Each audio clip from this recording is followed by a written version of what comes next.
Muy buenas noches a todos, bienvenidos al Club de Neurociencias. En esta noche, Cintia Paola Estrada nos va a presentar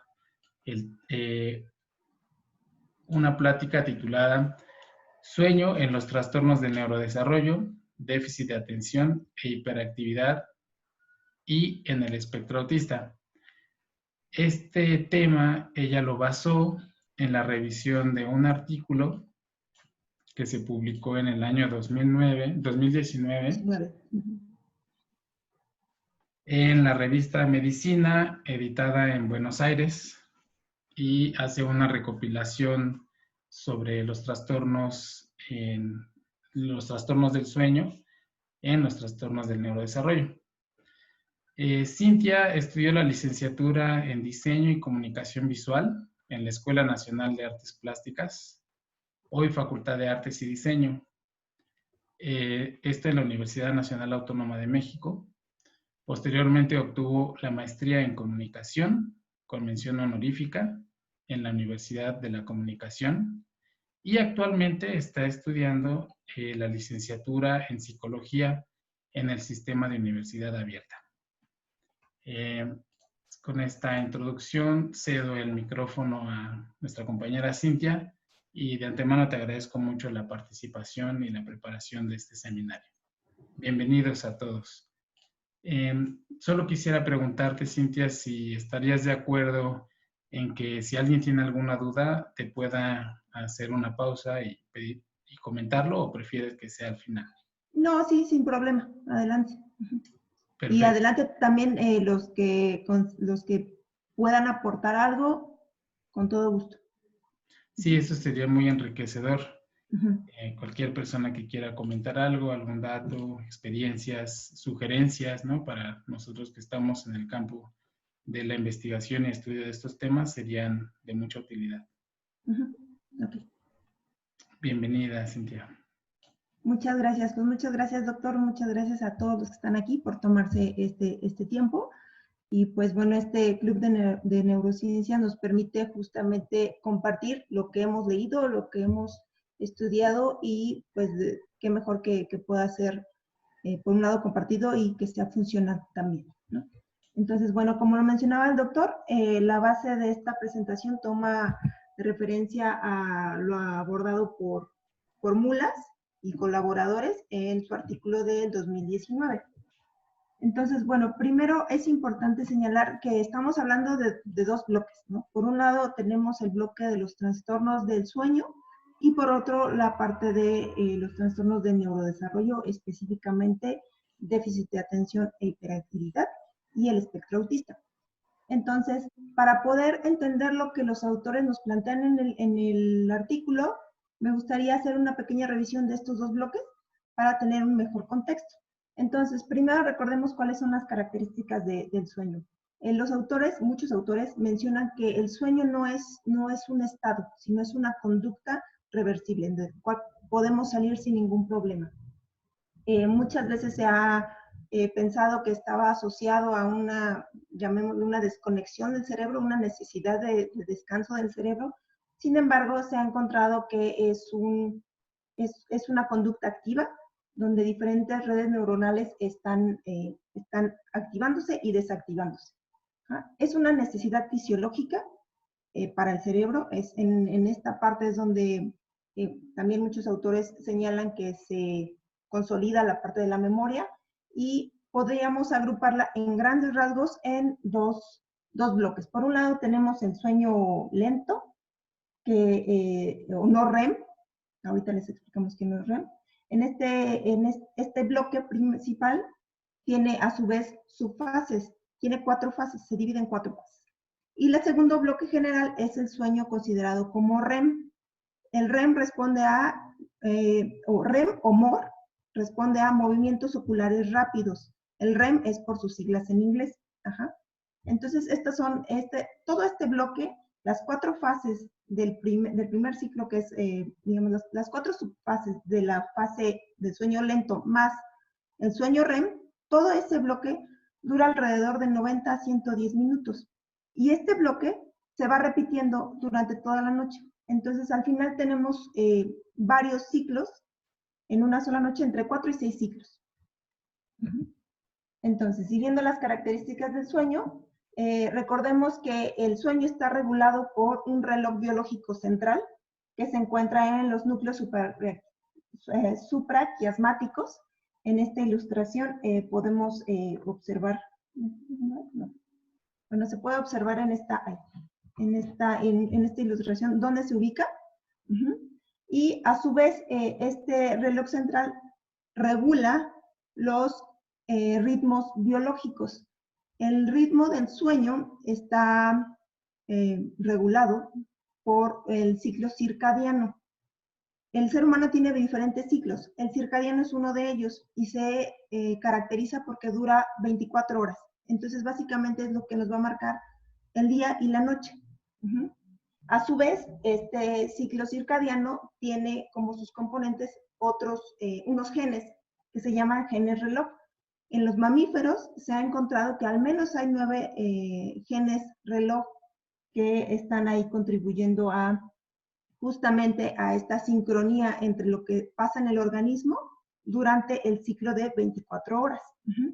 Uno de ellos, por ejemplo, es la melatonina. La melatonina es una hormona que es segregada por la glándula pineal y es la que durante la noche se va a elevar y es la que nos lleva al sueño. Bueno, y el ser humano pasa alrededor de la tercera parte de su vida durmiendo y tiene ciertos componentes que son, por un lado, que la actividad motora y la respuesta a los estímulos externos se reduce y tiene ciertas posturas estereotipadas, como uno de ellos es el estar con los ojos cerrados. ¿Cuál es la función del sueño?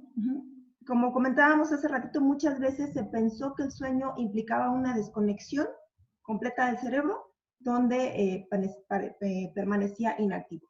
Sin embargo, se ha visto que sí está, pues no completamente desactivado, pero sí tiene una fase mucho más, las ondas cerebrales son mucho más bajas durante la fase 4 del sueño de ondas lentas, del sueño lento. Sin embargo, en esta parte donde sí tenemos una actividad cerebral mucho más baja, después de esta parte entra el sueño REM, que como comentábamos hace ratito, tiene movimientos oculares rápidos, pero también hay una activación cerebral mucho más alta, muy similar a la que se presenta cuando estamos despiertos. Entonces, algunos investigadores comentan y hacen referencia de que es posible que el sueño MOR tenga esa actividad tan intensa porque compensa justamente esa inactividad que se dio durante la subfase 4. Es como decirle, sigue activo, sigue activo.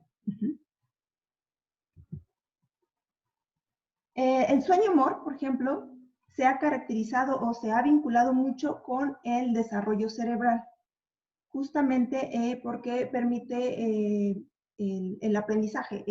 Leyendo algunos autores mencionaban, por ejemplo, que cuando uno está aprendiendo una tarea que implica un esfuerzo cognitivo mayor, el sueño REM tiende a aumentar.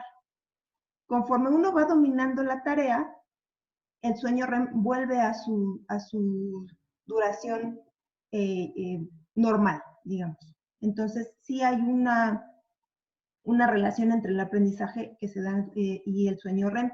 También se comenta, por ejemplo, que en el sueño REM, digamos que se da una especie de barredora. Entonces, es en el momento donde el cerebro va a mandar cierta información hacia la memoria, va a decir, con esto si te quedas a la memoria de largo plazo, y donde se va a desechar aquella información que no sea necesaria. Entonces, toda esta actividad se da en el sueño REM. Entonces, es muy importante esta fase.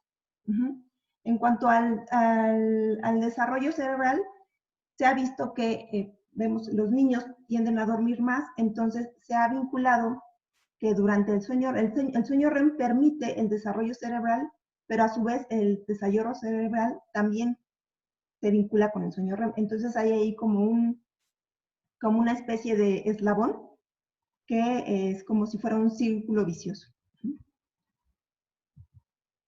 Ahora, ese fue en cuanto al sueño. Ahora estamos, ¿qué pasa cuando se altera este sueño, no? ¿Qué es lo que sucede? Se puede aumentar, hiper o hipo, puede reducirse el sueño, tiene que ver cierta forma con la organización y la continuidad de las fases, es decir, como veíamos en un inicio, primero se da la fase de sueño lento y después se va a dar la fase de sueño REM.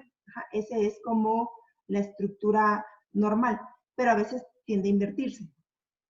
Y también va a haber una alteración del ciclo circadiano. Recordemos que el sueño se va a establecer a partir de los ritmos biológicos que nos va a dar el ciclo circadiano.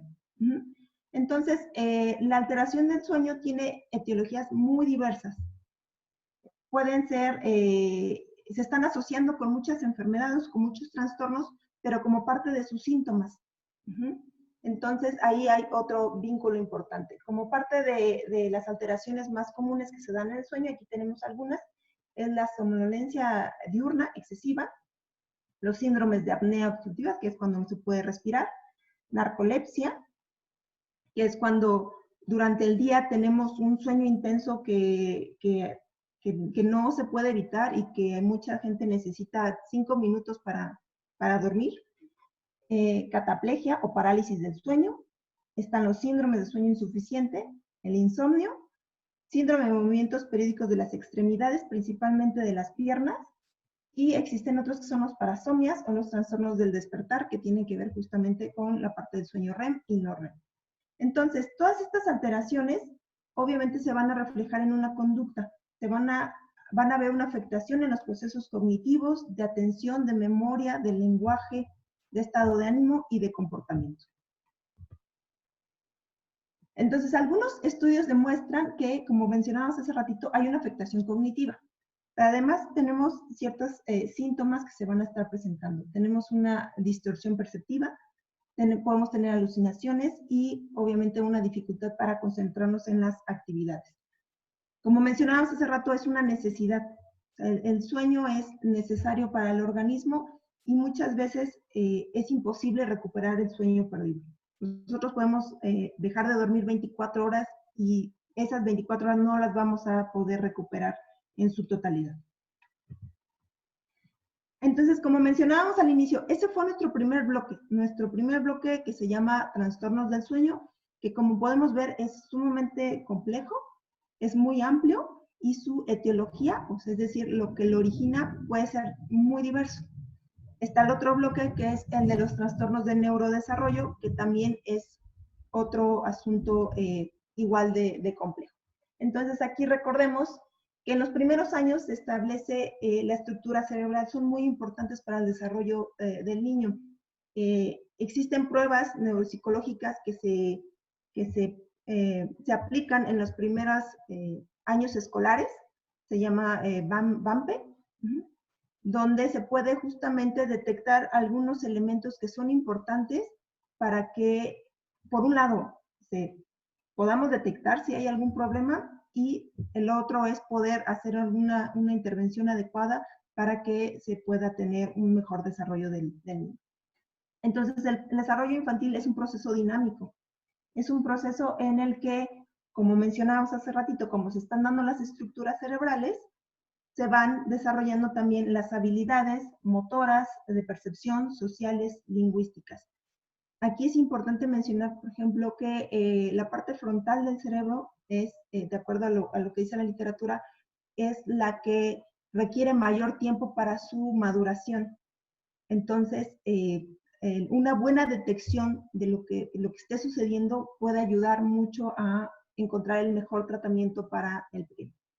Entonces, los trastornos del neurodesarrollo se caracterizan porque van a hacer alguna alteración en este proceso de crecimiento y de desarrollo del niño y, por supuesto, se van a manifestar a través de ciertas conductas.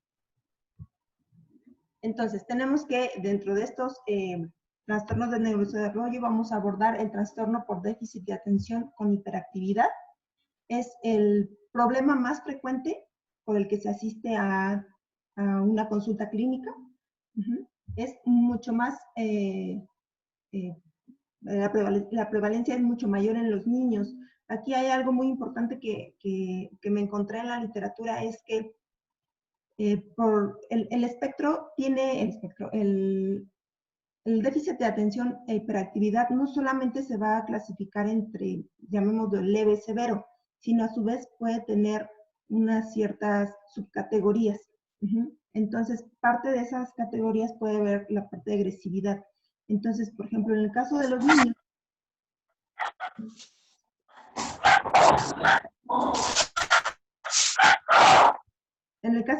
niños, se comenta que muchas veces llegan a consulta justamente porque hay una llamada de atención, llamémosle de esa manera, en la parte escolar, donde hay una agresión hacia los demás estudiantes.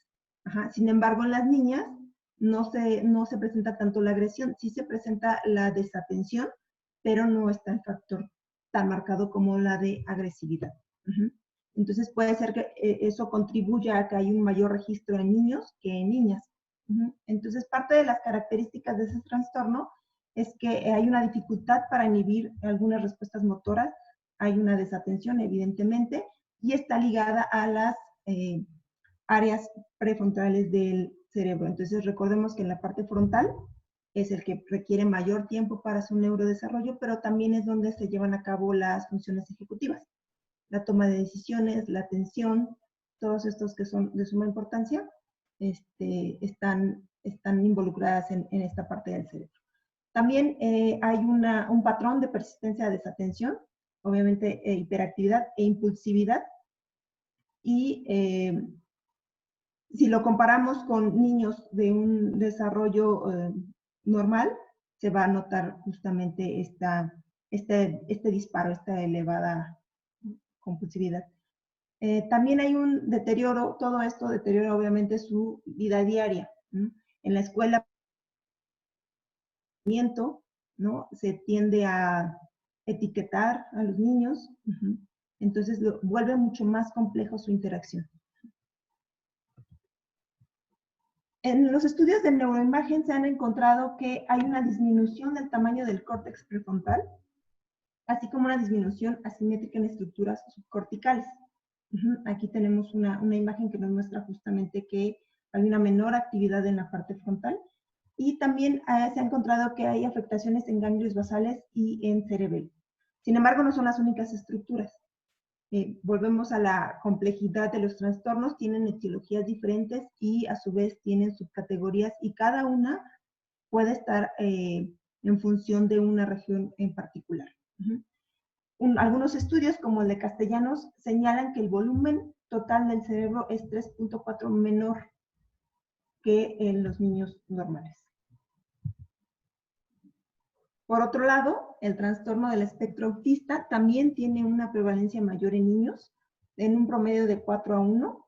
Es un trastorno que está asociado a la sinaptogénesis, es decir, cómo se están dando las conexiones sinápticas entre las neuronas. Las afectaciones clínicas es igual, la parte social está alterada, evitan el contacto, evitan hacer contacto visual también, prefieren interactuar más con los objetos que con las personas. El lenguaje se ve completamente afectado. Muchos de esos no desarrollan un lenguaje, y si lo hacen, muchas veces pueden decir cosas que podrían no tener sentido para nosotros, y tienen un interés de las actividades muy en particular. Son personas que se rigen por patrones y ciertos comportamientos muy repetitivos y estereotipados. Son sumamente inflexibles en la rutina, entonces las cosas tienen que ser como ellos la tienen estructurada. Su forma de estructurar, su forma cognitiva, como se estructura su forma cognitiva es diferente. Entonces eso es muy importante. A veces se asocia con discapacidad intelectual, sin embargo, igual la literatura señala que por un lado, sí puede haber una discapacidad en un 70% de los casos, pero también hay otro 30% que tiene o un nivel promedio o superior. Entonces se han encontrado capacidades eruditas en algunos niños con autismo. Al igual que el trastorno por déficit de atención e hiperactividad, tienen una etiología heterogénea, pero tienen mucho valor genético, pero también hay otros factores que pueden estar influyendo en su desarrollo. ¿Qué señalan los estudios? Aquí hay, en este tipo de trastorno, hay una corteza prefrontal donde están involucradas, que es, como decíamos, la parte frontal y también la parte del cerebelo. Hay una alteración en la parte de neurotransmisión de la serotonina y otros neurotransmisores, y disfunción en algunos sistemas pueden obedecer a una encefalopatía. Aquí en esta imagen podemos ver, es solamente ilustrativa, de ver cómo la actividad cerebral es muy evidente comparado con un niño control. Y se ha encontrado en algunos estudios que el cerebro de los niños con autismo tiende a ser mayor, tiene un volumen más grande. Y se señala que hay dos momentos. El niño cuando nace, su cabeza es de menor tamaño, y en los primeros 2 meses tiende a haber un aumento, pero esto se debe a que los lóbulos temporales, parietales y occipitales tienden a crecer más. Posteriormente hay un segundo momento donde alrededor de los 14 meses, si no me equivoco, tiende a haber otra vez un aumento en su tamaño. Entonces, este tipo de momentos son muy importantes para un diagnóstico. Y entonces, bueno, como les comentaba hace ratito, entonces tenemos dos burbujas, ¿no? Por un lado los trastornos del sueño, por otro lado los trastornos del neurodesarrollo, cada uno con sus complejidades, cada uno con sus etiologías muy complejas. Sin embargo, cuando se juntan, todavía lo hace más complejo, ¿no? Entonces, su relación es muy estrecha y multidireccional. ¿A qué vamos con esto? Muchos trastornos del neurodesarrollo, incluyendo los que estamos aquí abordando, presentan trastornos del sueño, pero se ha encontrado que hay una relación en cuanto a casi qué es primero, el huevo o la gallina. El trastorno de neurodesarrollo detona los problemas del sueño, o los trastornos del sueño ayudan y contribuyen a los trastornos de neurodesarrollo. Entonces aquí otra vez hay un bucle. Entonces el sueño, recordemos, es necesario, se presenta desde la etapa fetal y va cambiando conforme la necesidad del individuo. Cuando somos bebés requerimos un mayor tiempo de sueño, y como platicábamos hace ratito, el sueño REM forma parte importante de este neurodesarrollo y se va modificando. Entonces, las alteraciones de sueño son muy frecuentes en los trastornos del neurodesarrollo, por lo que comentábamos ahorita. ¿Quién altera a quién? ¿No? Los efectos negativos, obviamente, están relacionados con las funciones ejecutivas, pero también hay otros componentes. Y la prevalencia en niños con trastornos de neurodesarrollo es superior en un 50%. Y está relacionado con las deficiencias en el funcionamiento del día, es decir, se presentan la somnolencia. Se disparan más los síntomas del trastorno del neurodesarrollo, hay un deterioro de salud y obviamente también hay una disminución en la calidad de la vida de la persona. En los trastornos del neurodesarrollo hay una mayor frecuencia de las alteraciones en los trastornos de déficit de atención e hiperactividad y de espectro autista. En el caso del déficit está relacionado entre el 25 y 50% de los casos lo presentan, y en el caso del trastorno de espectro autista está entre el 44 y el 83% de los casos. Entonces, como comentamos hace ratito, sus etiologías son muy complejas, pero al combinarse todavía lo hace mucho más complicado. ¿Qué pasa con el sueño y el trastorno de déficit de atención e hiperactividad? Como lo mencionábamos, ya ahí está el bucle que comentábamos hace ratito, ¿no? Comparten una etiología, justamente lo que plantean los autores es que se ha encontrado que hay un punto en el que coinciden, no solamente como síntomas o como trastornos, sino que hay un punto de la etiología, que es lo que lo detona, en el que están coincidiendo. Sería una pequeña interrupción. Sí, adelante, doctor. Del público nos está levantando la mano, a lo mejor tiene alguna pregunta o comentario. Si nos haces favor de compartirla, Marco. Claro, disculpe, nos comentaba que en las personas con autismo había un aumento de algunas regiones cerebrales. No me quedó muy claro, perdón, o no sé si escuché bien. Este aumento en estas regiones también está a veces asociado con una mayor capacidad en algunas tareas o algunos procesos cognitivos, ya que creo que es algo común que se haga una asociación o correlación entre personas autistas y personas con un IQ algo alto. Entonces, pues me preguntaba esto, como qué tanto se relaciona este aumento de algunas regiones con el aumento en el desempeño de algunas funciones ejecutivas, digo, procesos cognitivos o este tipo de cosas. Al menos por lo que pude investigar, no se especifica exactamente que esté directamente relacionado con esta capacidad cognitiva superior. Se dan, digamos que es como ciertas características que se dan, que el niño con autismo nace con una cabeza de menor tamaño y que posteriormente se dan dos momentos de aumento.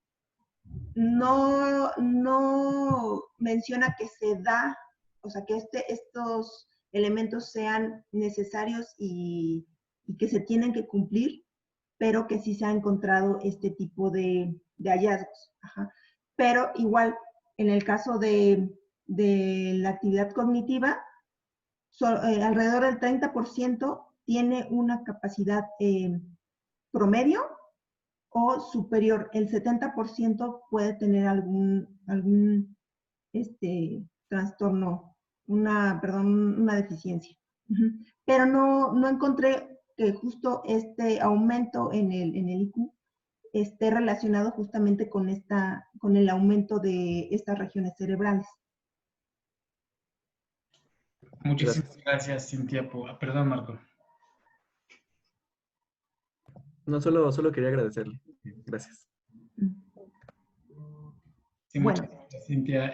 Tenemos otra participación de Francisco. Si nos haces favor de abrir tu micrófono y compartirla, Francisco, Sí. por favor. Buen día. Ahorita estabas mencionando que en el trastorno del espectro autista había una alteración en las cuestiones serotoninérgicas. ¿Es un aumento o es una disminución?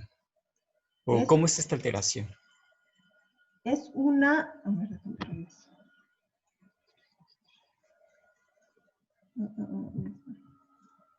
Acá. Ahí. Aquí. Tengo entendido que es un aumento. Es un aumento, justamente los niños con trastorno de espectro autista les cuesta mucho dormir. Tienen mucha latencia de sueño, es decir, tardan demasiado. Y esto está relacionado también por la segregación de melatonina. Entonces, cuando cae la melatonina, es cuando empezamos a quedarnos dormidos. Sin embargo, cuando estos niveles de serotonina están altos, no permiten justamente poder dormir.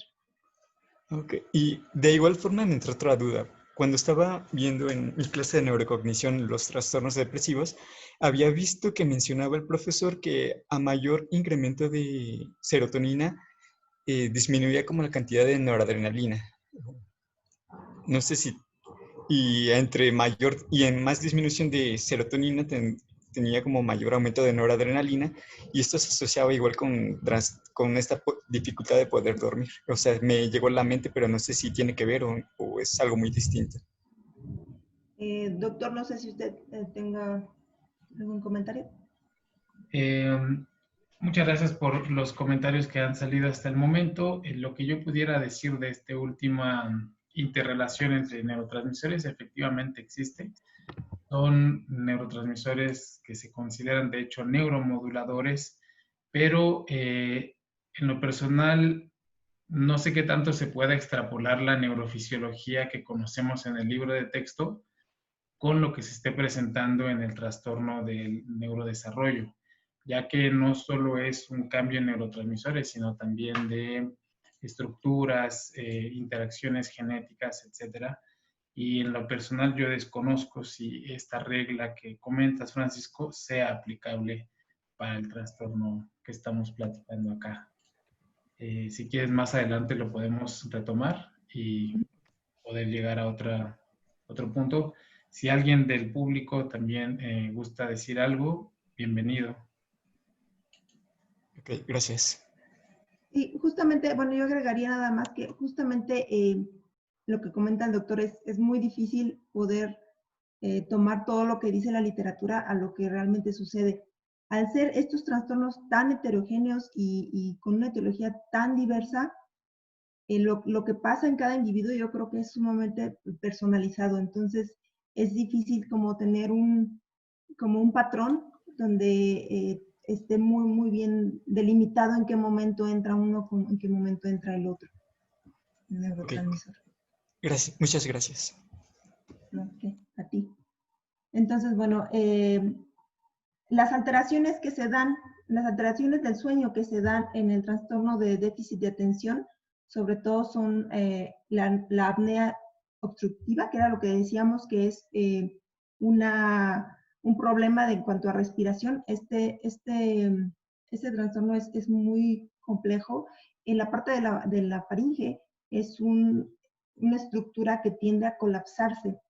Si nosotros nos vamos a ver lo que implica la apnea, podemos ver que las personas que mayor lo presentan es, por ejemplo, los adultos mayores y la gente con obesidad.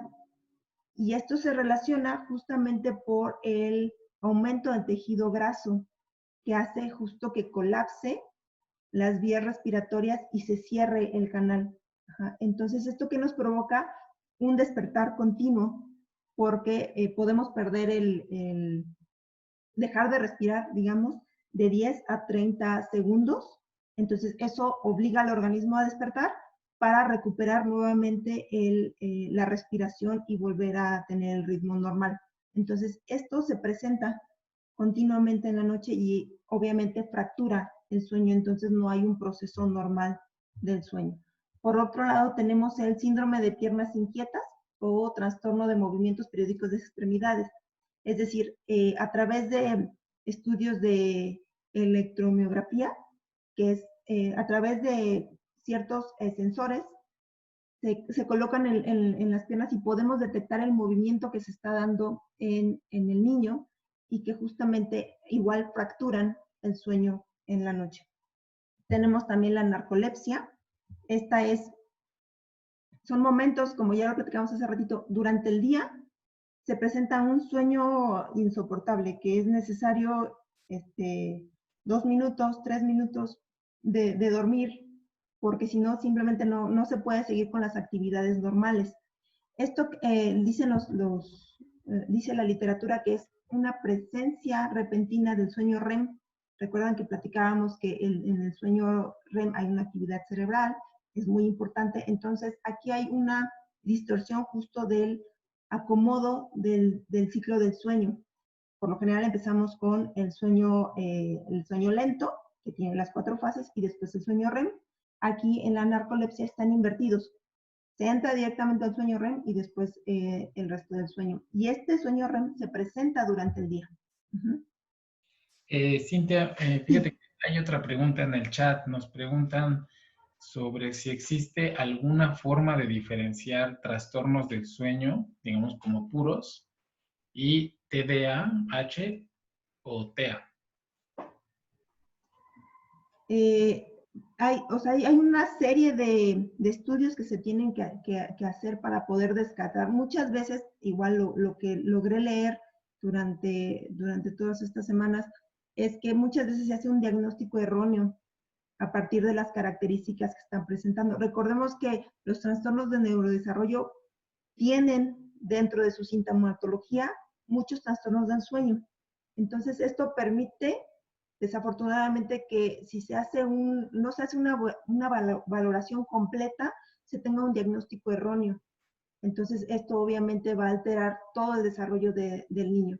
Entonces, lo más conveniente es acudir por un lado, hacer un análisis de los registros de todos estos elementos que se pueden... Poligrafía. Esto, mira, que es una serie tanto de electroencefalograma, de electromiografía, hasta de oxigenación, ¿no? Todos estos estudios que ayudan a tener una mayor comprensión de si es un trastorno de sueño y posteriormente poder ver si está relacionado con algún otro trastorno de neurodesarrollo. Sí, de acuerdo, muchísimas gracias. Solo quisiera agregar rapidísimo que considero que son trastornos independientes. Puede haber un trastorno del sueño sin que haya TDAH o TEA y viceversa. Puede haber TEA sin tener TDAH ni trastorno del sueño y también puede haber la concurrencia de los tres, incluso, ¿no? Son diferentes, pero pueden coexistir entre sí y como bien mencionaba Cintia, se necesita la intervención o el apoyo de especialistas en el campo de todas estas disciplinas y herramientas de evaluación como la polisomnografía o algunos otros estudios que nos permitan diferenciar o estudiar, conocer cuál es pues la razón de por la cual se presentan estos trastornos. Así es, ajá. Sí, recordemos, son dos bloques bien distintos, ¿no? ¿Se tocan en algún momento? Sí, sí se tocan, pero son cosas independientes. Entonces, bueno, regresando a las alteraciones del sueño en trastorno de déficit de atención e hiperactividad, ya vimos la narcolepsia y tenemos también la parte de insomnio, que es sobre todo es un retraso para lograr conciliar el sueño de hasta 30 minutos, pero todos los días. Entonces, esto más unos despertares nocturnos vuelven a fragmentar el sueño. Entonces, si recuerdan lo que veíamos en un inicio, cuando hablábamos solo de sueño, que decíamos que las alteraciones como tal tienen que ver o se reflejan en un cambio en el comportamiento, con falta de atención, falta de concentración, si en sí los trastornos del sueño ya tienen ese componente, ahora al juntarlo con un trastorno del neurodesarrollo, lo hacen todavía mucho más intensos y marcados los comportamientos. Igual, otro de los elementos de las alteraciones del sueño está justo la alteración de los ritmos circadianos, que ya lo platicábamos en el inicio, es el que controla las 24 horas y nos va a decir cuándo es de día, cuándo es de noche, entonces cuándo debemos dormir y cuándo tenemos que despertar, por decirlo de una manera sencilla, ya que en todo esto hay una serie de segregación de otros neurotransmisores, de hormonas, que van regulando justamente todo el organismo. Entonces, ¿qué es lo que se ha encontrado en estos ritmos circadianos? Que los genes reloj se alteran y hay una reducción de serotonina en el día y la melatonina en la noche y en la mañana aumentan. Esto obviamente no solamente alteran el sueño, sino también hay una alteración en la temperatura, en las horas, en el movimiento, a qué hora comemos, todo esto se ve alterado. Entonces, aquí hay un esquema que encontré en internet, donde básicamente nos dice qué es lo que está sucediendo en un ciclo circadiano, todo lo que conlleva las 24 horas en nuestro organismo, en qué momento despertamos, en qué momento entra un neurotransmisor, en qué momento entra otro. Entonces, si esto está tan regulado por nuestro organismo, su alteración, ¿qué es lo que va a implicar? La alteración para el organismo de este ciclo es muy importante. Está relacionado con cuestiones de cáncer, con cuestiones de generación de tumores, ¿no? Con diabetes, ¿no? Entonces, el ciclo circadiano no solamente es el día y la noche, sino todo lo que conlleva va a alterar de manera importante nuestro organismo. Concuerdo. Disculpa la interrupción, Cintia. Por adelante, doctor. Tenemos dos preguntas, bueno, algunas intervenciones. Una de ellas, Fer García está levantando su mano. No sé si nos gustes compartir el comentario, Fer.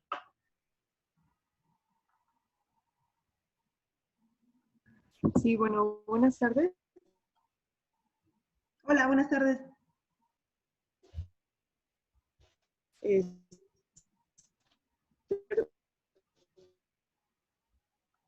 Positivas atrás sobre opciones es una base de memoria. Es una de mis preguntas que busca alimentación. Perdón, no se alcanza a escuchar bien. Que, por ejemplo,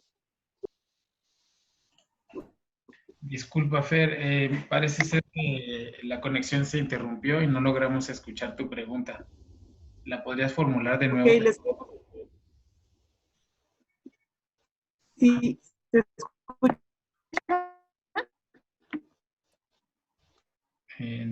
Bueno, en lo que se restablece la conexión de Fer, hay otra pregunta en el chat. Dice, una duda del tema del sueño. ¿Se tomaría como narcolepsia si un niño en ocasiones la necesidad de dormir en horario de escuela?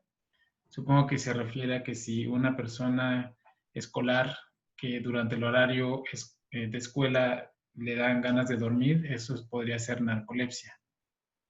Es difícil decirlo en este momento si eso no es, porque habría que ver cuántas veces se presenta, si quizás se desveló una noche antes, si tiene ciertas preocupaciones, hay algo que le está afectando temporalmente su sueño normal, que lo obliga a tener presencia de sueño durante el día, o si ya es algo crónico, que entonces sí podría a lo mejor requerir una valoración especializada para poder descartar algún trastorno del sueño. Claro. Además de que, como mencionabas, en la narcolepsia están invertidos estos ciclos, Ciclos. en el cual normalmente uno va estando cada vez más somnoliento, digamos, más relajado hasta completamente entrar en las fases de sueño, mientras que en la narcolepsia se da una entrada súbita a las fases profundas de sueño y generalmente hay pérdida del tono muscular. O sea, un indicador que pudiera decirnos si esta persona a la que nos refieren en la pregunta es narcolepsia o no, es si tiene estas transiciones súbitas de estar despierto y de repente pierde el tono muscular y queda dormido. Vamos con la pregunta de Fer. Dice si se pueden poner 2 diapositivas atrás. Ya no comprendí si existen mayores niveles de melatonina los cuales presentan alteraciones de sueño. Esa es la pregunta y si quieres ahorita que le muestres las diapositivas, retomo la segunda pregunta. Por favor, Cintia. A ver, perdón, no, hay que leer la pregunta.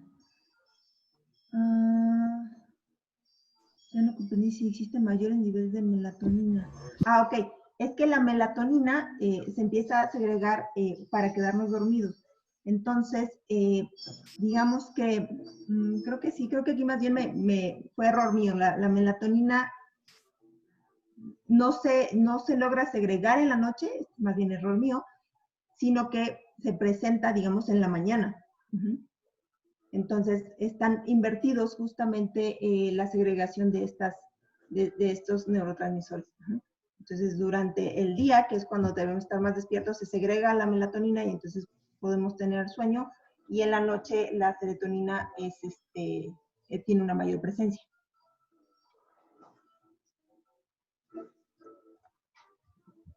La segunda pregunta de Fer dice, ¿qué tanto la ingesta de alimentos puede beneficiar o perjudicar al mismo? Por ejemplo, no consumo de café para dormir. A veces se menciona consumo de lechuga para incremento de la melatonina. Okay. ¿Cuál sería la, digamos, la modulación o la influencia de la alimentación, de la dieta, en la melatonina que pudiera influenciar el sueño?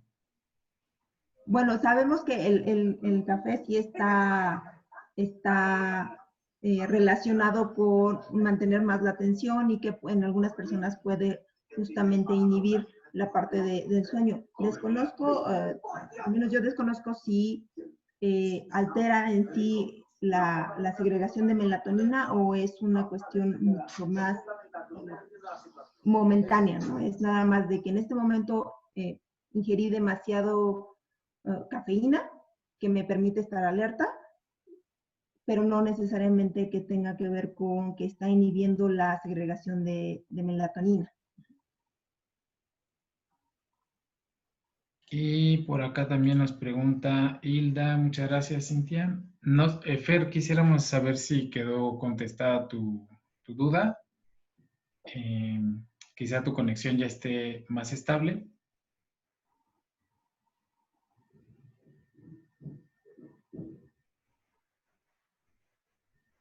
Dice, gracias, sí, solo si consumo de alimentos como lechuga beneficiarían a la segregación de melatonina.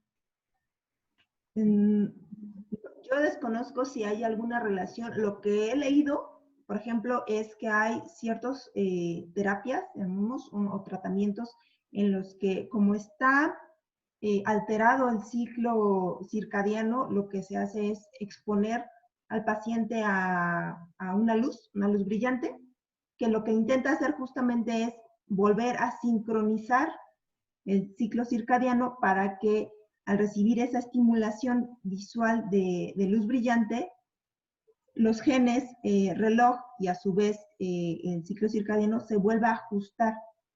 De tal manera, como veíamos en las primeras imágenes, nosotros al detectar ciertas señales, puede ser la luz, puede ser el momento de la noche, nos ayudan también, no definen completamente, pero ayudan a que nuestro organismo empiece justamente a eche a andar todo este mecanismo circadiano y nos permite decir que ya es de día o de noche y qué es lo que, cómo tiene que reaccionar nuestro organismo. Entonces, esta terapia de exposición a la luz, todavía comentan que todavía se tiene que estudiar bien cuál es el impacto, pero más bien eso justamente lo que trata es volver a sincronizar el ciclo circadiano. En cuanto a exclusivamente la lechuga, yo lo desconozco. He escuchado mucho de que la lechuga ayuda a conciliar el sueño, pero no estoy muy segura si tenga que ver una implicación en cuanto a la melatonina.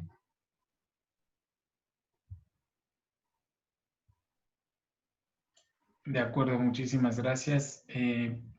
Nos solicitaban la fuente de tu artículo, ya se las pasé por el chat. Y pues si gustas continuar con tu presentación. Sí. Y quedo atento al chat y al levantamiento de su mano si alguien más desea tener participación. Gracias. Okay. Bueno, entonces veíamos hace ratito los trastornos del sueño con el trastorno de déficit de atención e hiperactividad. Ahora, ¿qué pasa con el sueño y el trastorno de espectro autista? Como veíamos, igual hay una alteración, ¿no? En cuanto a hay ciertos comportamientos subyacentes del TDA, ya lo platicábamos, que hacen evidentes la sintomatología de las alteraciones del sueño, es decir, son parte de, por un lado. Se sabe que el principal alteración del sueño es el insomnio. Ajá. Del 60 al 86% de los niños con trastorno de autista presentan insomnio, y esto en que se refleja en una mayor irritabilidad, una mayor ansiedad, depresión o faltas de concentración. Entonces, los estudios que se han hecho de neuroimagen señalan que hay ciertas anomalías en el sueño REM. Recordemos el sueño REM, por eso les comentaba que era sumamente importante. Entonces, hay una disminución en la cantidad total del sueño REM en una noche, y hay una desorganización también en cuanto a los movimientos oculares rápidos. Ajá. Entonces, igual como platicamos hace ratito, con ciertos electrodos que se pueden medir el movimiento, por ejemplo, de la conductividad eléctrica en la piel. También se ubican algunos electrodos en la cabeza, ajá, para registrar justamente las ondas cerebrales que nos permiten decir en qué sueño estamos o en qué fase del sueño estamos. Han demostrado en el caso de cuando se hace el registro de los movimientos oculares que hay ciertas ráfagas que no son normales como en un caso control. Entonces, en general, los estudios sobre polisomnografía, que eran justo los que platicábamos hace ratito, que tiene que ver con todo un registro de lo que sucede con el organismo durante una noche, han mostrado que en los niños con trastorno autista tienen un mayor tiempo en la cama, es decir, pueden estar menos tiempo en la cama, y de ese menos tiempo todavía es el tiempo con el que duermen es menor, y la latencia, que es el tiempo que se tardan en dormir, es mayor. Entonces, todo esto se ha registrado gracias a estos estudios que comentábamos hace un rato. Entonces, entre las causas intrínsecas del trastorno autista, tenemos, volvemos al mismo elemento que teníamos en el trastorno de déficit de atención, que hay una desorganización y una falta de maduración cerebral, que hace que justamente el sueño REM tenga una reducción. Hay una activación y desregularización sensorial, Entonces son muy sensibles, los niños con trastorno del espectro autista son muy sensibles o muy poco sensibles a ciertos estímulos. Y también se ha señalado que hay una producción anormal de melatonina. Entonces, esta alteración de la melatonina, en que se traduce en una latencia mayor para poder conciliar el sueño. Aquí se ha encontrado, que es justamente lo que plantean los autores, que se ha encontrado que hay una mutación en los genes de las vías de síntesis de melatonina. Y los genes son estos que están aquí, el MTNR1A y MTNR1B. Estas alteraciones están directamente relacionadas con los genes reloj. Asimismo, también se ha encontrado que hay una reducción de melatonina en el plasma del 6-sudatoximelatonina urinaria en los niños. Entonces, al final, ¿en qué se traduce? Que sí hay una reducción en la segregación de melatonina. Otra de las causas que se presentan es, volvemos a lo que hemos planteado, ¿no? Hay una normalidad en los genes circadianos. Se ha encontrado, por ejemplo, que los genes reloj, que son los HPER1, HPER2, HPER3, y diferentes, recuerdan en el inicio platicábamos sobre los 9 genes reloj que están presentes en los mamíferos. Entonces hay una alteración en estos genes. Cada uno, volvemos a lo mismo, es todo un mundo, cada uno no se altera de la misma manera, debe tener componentes muy particulares que se reflejan en una alteración del comportamiento muy particular. Entonces, estos que son, volvemos al mismo, que regulan todo este ciclo ciclo biológico circadiano, pues va a tener una alteración. Ha habido otros estudios, no son los únicos genes en los cuales se ha encontrado un vínculo entre el sueño y los trastornos de neurodesarrollo. Hay estudios que hablan sobre el gen SHANK3, que también presenta, al momento de ser alterado, también presenta, contribuye al trastorno de déficit de atención y el trastorno del espectro autista. Y entonces en esta imagen podemos ver rápidamente dónde están los genes reloj, que están dentro de lo que marcábamos hace ratito, que era el reloj central de todos los ciclos circadianos y que a su vez alteran la segregación de melatonina. Entonces, a partir de esto, ¿qué podemos concluir o qué concluyen de cierta forma los autores? Que bueno, como decíamos, son dos bloques muy grandes, son alteraciones muy distintas, pero que han coincidido en un punto en su etiología, es decir, la alteración de los genes PER1, PER2, PER3 y los 9 genes reloj que se describieron en un inicio, que se señalaron, tienen una alteración que comparten tanto el trastorno autista como el trastorno de déficit de atención como los trastornos del sueño. Entonces, esta es como una de las hipótesis que tiene mayor fuerza en este momento. No es la única, evidentemente, como platicábamos al inicio, la etiología de los trastornos es sumamente amplia, es solamente como ver un poco de luz en al menos lo que tenga que ver con el sueño.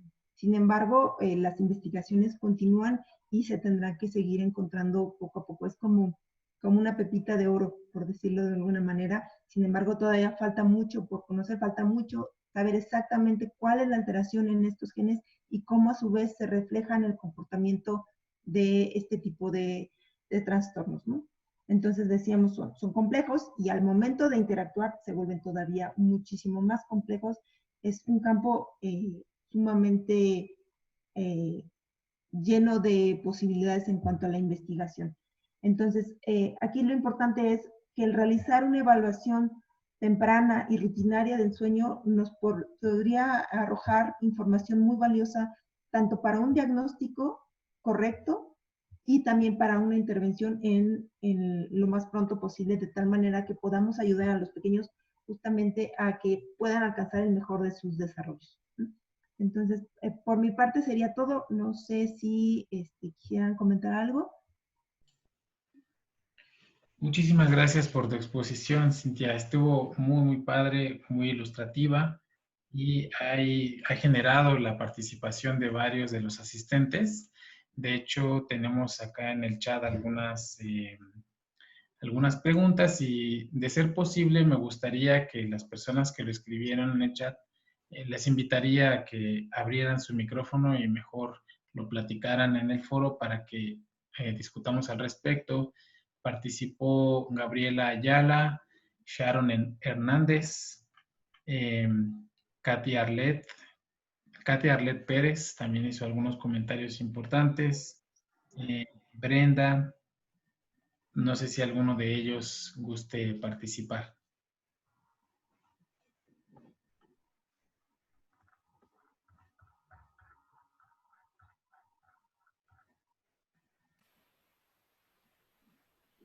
Joyce, Fer García, adelante.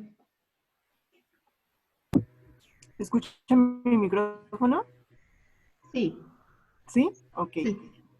Mi duda es, ¿cómo se puede diferenciar un trastorno del sueño con un sueño desfasado? O si el sueño desfasado per se es una alteración de sueño. Eso lo comento por clases que llegué a tomar con el doctor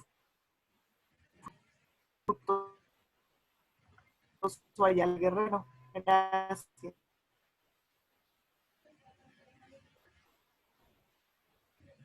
Ya no escuché la última parte.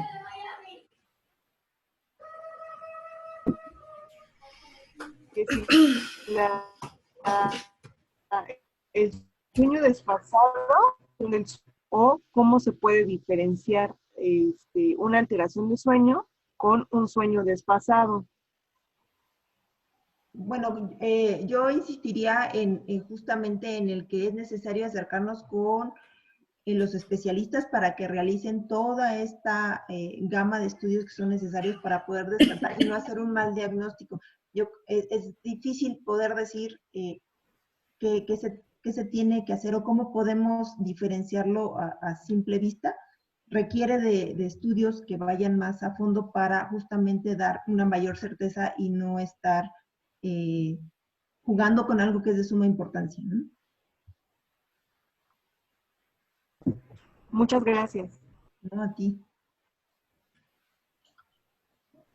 También tenemos la participación de Mónica, levantó su mano, y seguida de Sharon. Gracias, doctor. Mi duda va en una parte de la exposición. Comentabas que el volumen total del cerebro de los pacientes con trastorno del espectro autista se ha encontrado que es menor con el parámetro normal. Mi pregunta es, ¿esto tiene alguna relación con que hay menores conexiones cerebrales y por eso la disminución en el tamaño? ¿O qué estaría diciendo que el tamaño sea menor? En el trastorno de, ¿me comentaste el trastorno de? En el TEA. Sí. En el TEA. No, en el TEA lo que se ha encontrado es que hay un aumento. Hay un aumento de los lóbulos temporales, parietales y occipitales. Ok. Pero ¿esto qué diría? O sea, ¿a qué haría referencia el aumento en el tamaño? No, la verdad, desconozco cuál sea la razón por la que se ha encontrado este tipo de acontecimientos. Solamente lo marcaba como o sea, al momento de que el niño nace con un cerebro de menor tamaño y que al primero y segundo mes tenga un crecimiento mayor, es un factor muy importante para que pudiera estarnos diciendo que podría desarrollarse un trastorno de este tipo. Pero no desconozco cuál es el origen. Sí, Okay. precisamente como me parece que es uno de los elementos importantes para definir este trastorno como un trastorno de neurodesarrollo. Estos cambios en el volumen cerebral se deben a la falta de regulación de la poda sináptica que se da normalmente durante el proceso de maduración. Estos procesos tienen una importante influencia en el establecimiento de conexiones sinápticas intracircuitos, pero también entre los diferentes circuitos. Prueba de ello es que en estudios que se han hecho en estos pacientes de edades ya pues, mayores, entre 6, 10 hasta 15 años, se ha encontrado que efectivamente hay una mayor conexión intracircuitos y una menor conexión entre distintas áreas del cerebro, que pudieran ser, no lo estoy afirmando, solo les digo que pudieran ser un reflejo de estas alteraciones en el neurodesarrollo que se ven reflejadas como cambios y reducciones del volumen cerebral. Por ahí también me parece que Sharon tenía levantada la mano.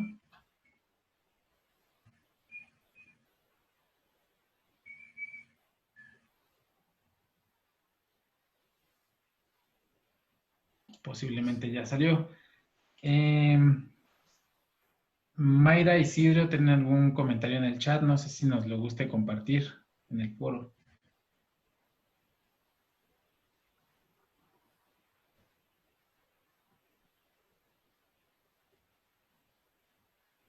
Ah, ya regresó Sharon también. Parece ser que se había desconectado.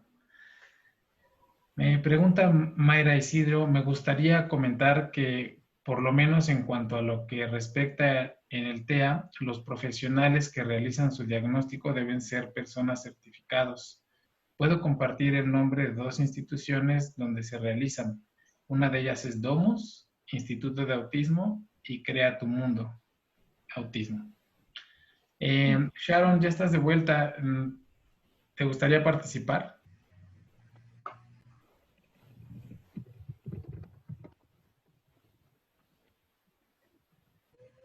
¿Cómo? No puedo. ¿Ya me escucha? Ah, ok. Gracias. Sí, lo que pasa, mi duda es con respecto a, nosotros tenemos un niño con, que le realizaron precisamente un estudio de polisomnografía y arrojó algunos resultados de que tiene despertar por las noches, pequeños microdespertares. Por otro lado, y según nosotros no tenía nada que ver, también estaba yendo con un psicólogo donde me estaba orientando que probablemente tenía problema de TDA y algunos rasgos también de síndrome de Asperger. Pero digamos que no era como tan claro el asunto. Entonces mi duda era con respecto a que si ahorita que estamos escuchando esta parte de que la polisomnografía es como muy, pues sí, un apoyo importante, mi duda es con respecto de eso. O sea, ya tenemos la polisomnografía y tenemos algunos rasgos digamos que hay algunas características que son pues acordes a este tipo de trastornos. La cosa es que ahorita ya no sabemos con quién acudir porque pues el psicólogo no nos termina como de decir si sí o si no, y bueno, nunca se nos ocurrió llevarle una polisomnografía. A lo mejor probablemente con eso hubiera podido apoyar un poco más su diagnóstico, no lo sé.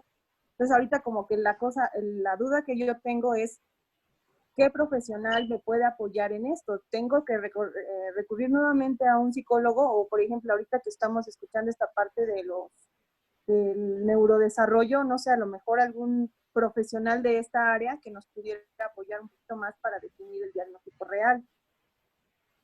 Esa sería mi duda. Doctor, no sé si usted puede orientar un poquito más en ese sentido. Y por lo general, quienes llevan a cabo estos diagnósticos es un grupo multidisciplinario, ¿no? Y parece ser que Brenda está levantando su mano, a lo mejor tiene información que nos puede compartir. Adelante, Brenda. Hola, yo tengo un niño diagnosticado. ¿Sí me escuchan? Sí. Ah, ok. Yo tengo un niño diagnosticado hace un par de años con déficit de atención e hiperactividad y síndrome de Asperger. Lo primero es que yo mi duda, la primera que tuve, ahorita que los escuché a ustedes, es, a él le da melatonina exactamente porque llegaron a identificar que él tenía ciertas complicaciones para dormir. De hecho, se dormía 10, 11, 12 de la noche y al día siguiente a las 7 él ya estaba despierto. Él ya lleva un tratamiento, él está medicado, pero a lo que voy, y mi pregunta y mi duda es, él toma melatonina y toma el Risperdal por las noches. Aún así, hubo una temporada en la que bajaron los movimientos nocturnos y los despertares nocturnos. Actualmente yo veo que nuevamente está como que con movimientos más continuos y hay días que tiene despertares nocturnos. La melatonina la está tomando de 3 miligramos, pero en algún momento eso va a regularse o no sé. ¿Cómo sería lo del sueño con él, por ejemplo? Ah, disculpa, Brenda, pensé que tenías un comentario para Sharon. No, sí, también lo tengo, ¿eh? O sea, si quiere, pues, por ejemplo, yo acudí. Preferiría que habláramos un poquito de su caso y después, si te incomoda, podemos continuar con el tuyo.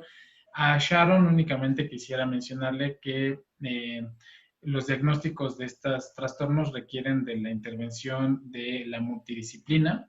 Generalmente son grupos de psiquiatras, neurólogos, psicólogos, personas que han tenido la experiencia clínica y han desarrollado esa sensibilidad y habilidad para poder identificar sintomatología clave que pueda hacer un diagnóstico diferencial efectivo. Por otra parte, veo en el chat que se habla de varias técnicas como la electroencefalografía, la polisomnografía, la neuroimagen. Todas esas técnicas son muy informativas. Todas nos van a dar alguna información sobre la posible disfunción cerebral. Sin embargo, recaen en la interpretación de aquellos expertos que puedan leer entre todas esas señales, que puedan identificar los biomarcadores que estos pacientes están exhibiendo para poder diferenciar entre uno y otro diagnóstico. Como tal, voy a aprovechar a hacer algunos comentarios del chat. Como tal, la técnica o los estudios de polisomnografía no van a diagnosticar autismo o trastorno de déficit de atención, porque volvemos a un punto esencial que comentó Cintia.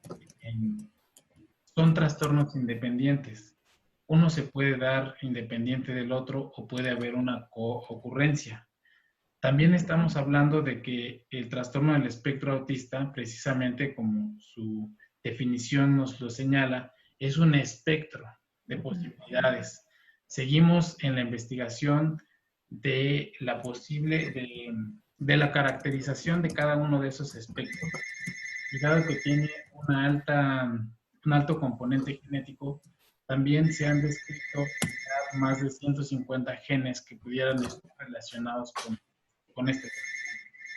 Entonces, dependiendo de cuál sea el gen afectado, en dónde se está expresando en el cerebro, qué proteínas, qué circuitos, qué neurotransmisores se esté regulando, eso va a determinar la sintomatología que tenga el paciente. Al inicio del ciclo de este ciclo de conferencias, se impartió una plática, bueno, yo impartí una plática en la cual describía la participación del gen PATCH-D1, y ese gen precisamente está expresado en una zona del cerebro que regula los ciclos de sueño, así como los procesos de atención. Los pacientes que tienen mutado una alteración en ese gen de hecho, van a presentar las 3 alteraciones: trastornos de sueño, déficit de atención y trastorno del espectro autista, además de retraso mental. Y bueno, aprovecho para decir que estamos en una etapa de descubrimiento. Se necesita mucha investigación para poder saber exactamente cómo están regulando estos genes los circuitos cerebrales y las posibles alteraciones que puedan tener estos pacientes. Regresando al tema del diagnóstico, le sugeriría a Sharon que se acercara al CISAME, que es una institución pública, se encuentra en Periférico. Sé que ahí atienden estos trastornos. En la Facultad de Psicología también hay grupos que dan atención clínica y les pudieran dar orientación al respecto.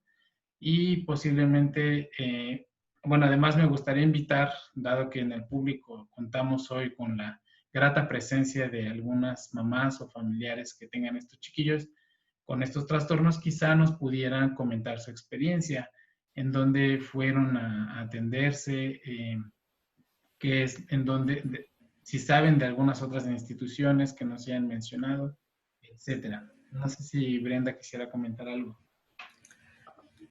Bueno, yo por parte de la escuela fue que me mandaron a buscar un diagnóstico para mi niño por los temas de conducta que teníamos con él. A mí me recomendaron una clínica que se llama Samet, está ubicada por el metro Coyuya. Obviamente ahí estuvimos pagando el diagnóstico. Una vez que nos los dieron, nos hizo la doctora favor de canalizar al Hospital Psiquiátrico Infantil. Con el diagnóstico uno va al hospital y ellos consideran si pueden o no atender al niño en el hospital. Afortunadamente, mi niño fue aceptado y ya llevo aproximadamente 2 años ahí y lo están atendiendo. Y obviamente, bien dices, fueron una serie de estudios, la PAIDO, el neuro, psicólogos, terapeutas, todo el mundo lo ha tratado ahí.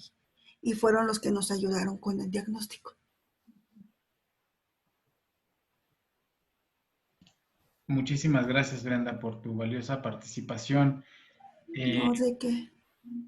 Sí, precisamente coincidió en que la siguiente sesión de este espacio de Club de Neurociencias va a tener la presencia de un centro que atiende a estos pacientes y nos van a compartir el tema de tratamientos o intervenciones terapéuticas del trastorno del espectro autista.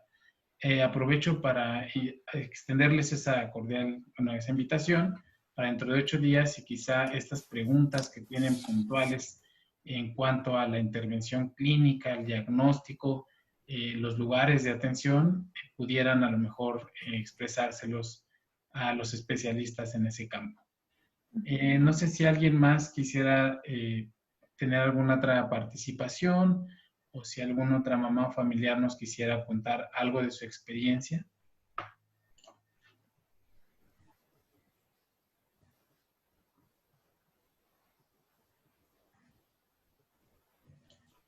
Por último, también les comento que en el chat ha habido varias participaciones de algunas personas. Les recomiendo que lo chequen porque también están ahí citando algunos otros instituciones que puedan ser de relevancia para la atención de estos trastornos.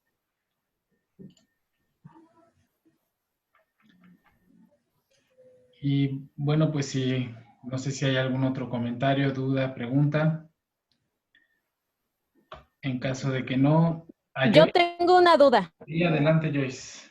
Mira, bueno, no sé si me leíste mi comentario, pero mi duda es por qué a los niños, o hay casos que algunos niños no tienen el sueño profundo y de repente nada más se sientan en la cama como tipo sonambulismo, pero no hacen toda la acción como tal y no concilian el sueño hasta que uno va y los acuesta. Digo, lo comento en caso especial por el caso de mi niña. No sé si tenga que ver por el comentario que hicieron de los genes reloj, que a lo mejor le esté afectando, o por qué situación esté presentando esa característica.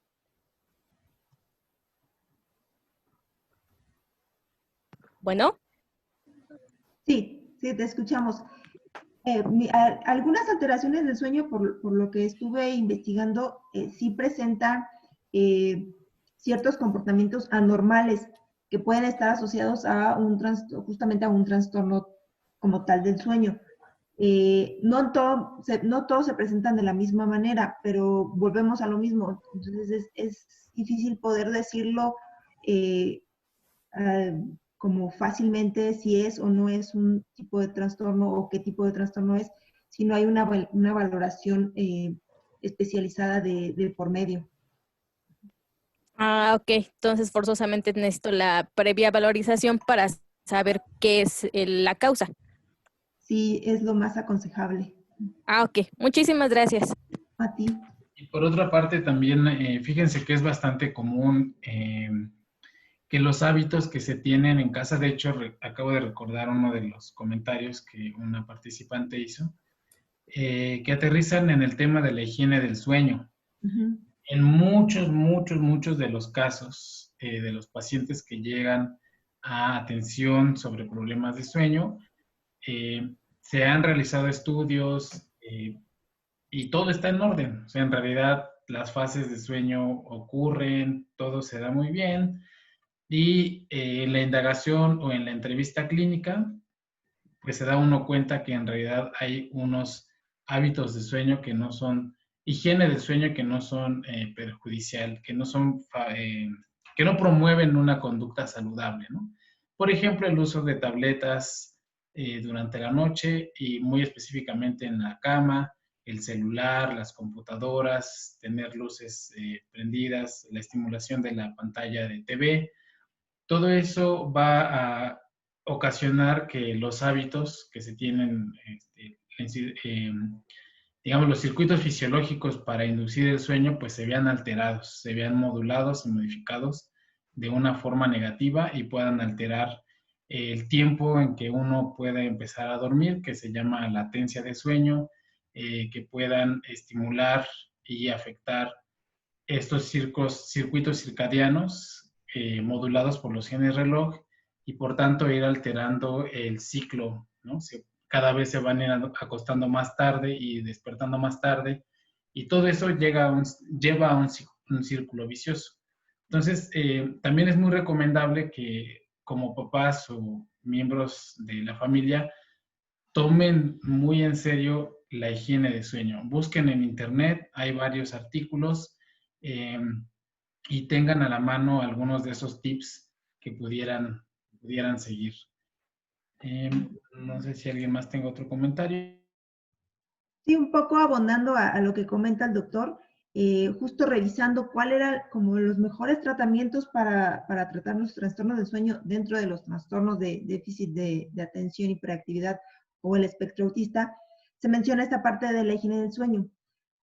Recordemos que son trastornos muy complicados, con etiologías muy complicadas, donde hay genes muy variados que se alteran y que recaen en un comportamiento, una alteración de comportamiento. Entonces, el agregar un medicamento no es porque seguramente si lo recetan es porque es necesario, pero muchas veces se habla de que es el último recurso, porque en sí los trastornos de desarrollo, de neurodesarrollo, tienen a su vez el componente del trastorno del sueño. Entonces, a nosotros al agregar un medicamento podría estar todavía aumentando estos problemas en el sueño. Entonces, lo mejor que se podría hacer, digamos, partiendo de cero, es justo hacer esos hábitos en los niños: 1 hora de dormir, 1 hora de dejar la televisión, 1 hora de dejar el celular, tener un ambiente agradable para que el niño pueda dormir. En el caso del espectro autista, por ejemplo, que son muy metódicos y que tienen un